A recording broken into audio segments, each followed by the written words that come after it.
et la directrice de la bibliothèque pour m'avoir accueilli ici. C'est un honneur pour moi d'être parmi vous. Comme vous voyez, je vous parle en français parce que ma première profession a été d'être titulaire d'une chaire de professeur pleine de littérature française à l'université pendant très longtemps. J'ai découvert, étant philologue, j'ai étudié la philologie romane à Liège avec le groupe MU, et à cette époque-là, on étudiait toutes les langues romanes, y compris le roumain. Et par cette étude, lorsque j'étais étudiante, j'ai découvert cet immense poète qui est Eminescu. Alors, j'ai continué pendant des années à le lire et à apprendre la langue roumaine pour pouvoir le lire, ainsi que naturellement d'autres poètes roumains, tout en étant consciente que mon travail était celui d'enseigner la littérature française. Mais j'ai été très tenace. Et lorsque j'ai décidé de demander ma mutation à l'université de la Calabre, j'ai eu ma mutation pour une chaire de littérature française, mais j'ai demandé à l'université de la Calabre de créer une chaire de roumain, naturellement pas pour mon enseignement.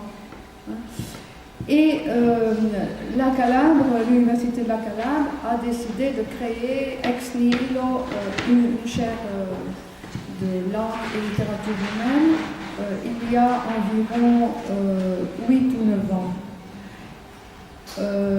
Elle a été occupée au début par un professeur de langue roumaine très apprécié, qui est Madame Rodi Kazafiou de Bucarest, le professeur à Bucarest. Ensuite, elle est repartie pour Bucarest définitivement, et devant le fait que cette chaire de roumain pouvait être fermée définitivement, j'ai décidé d'abandonner la chaire de littérature française par amour pour Eminescu et pour la littérature roumaine, et de passer définitivement sur une chaire de littérature roumaine. Au grand scandale de tous les francisants universitaires d'Italie et de France qui n'ont pas compris mon choix et qui, encore actuellement, ont un peu de rancœur, certains, pour ce choix, que je n'ai jamais, disons, regretté, au contraire.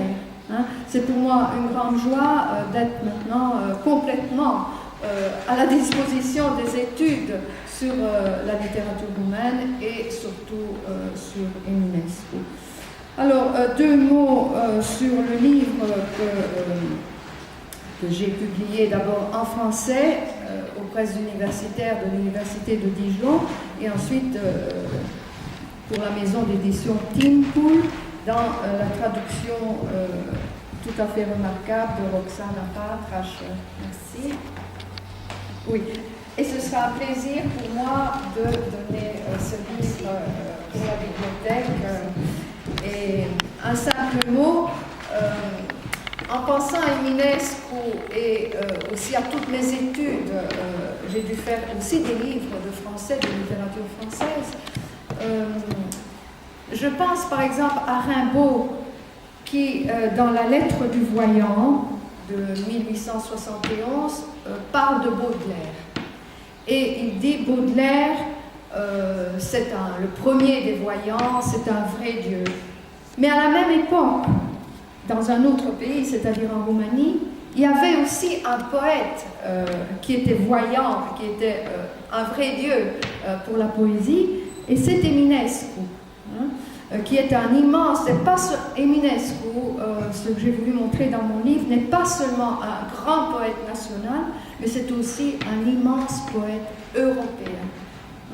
Et j'ai essayé d'inscrire l'œuvre d'Eminescu par certaines thématiques qu'il a développées dans le circuit international européen de la poésie. Et je trouve que c'est une chose qu'il faut faire, s'ouvrir de plus en plus pour montrer l'apport d'Eminescu qui finalement est le dernier romantique, mais c'est le plus grand. Et c'est avec ces mots que je vais vous laisser. J'espère que nous aurons une autre occasion pour se rencontrer, peut-être dans un an. En tout cas, je peux vous dire que spirituellement, je suis toujours reliée avec Eminescu et donc avec Totoshan, avec René Davy et avec vous. Je vous remercie.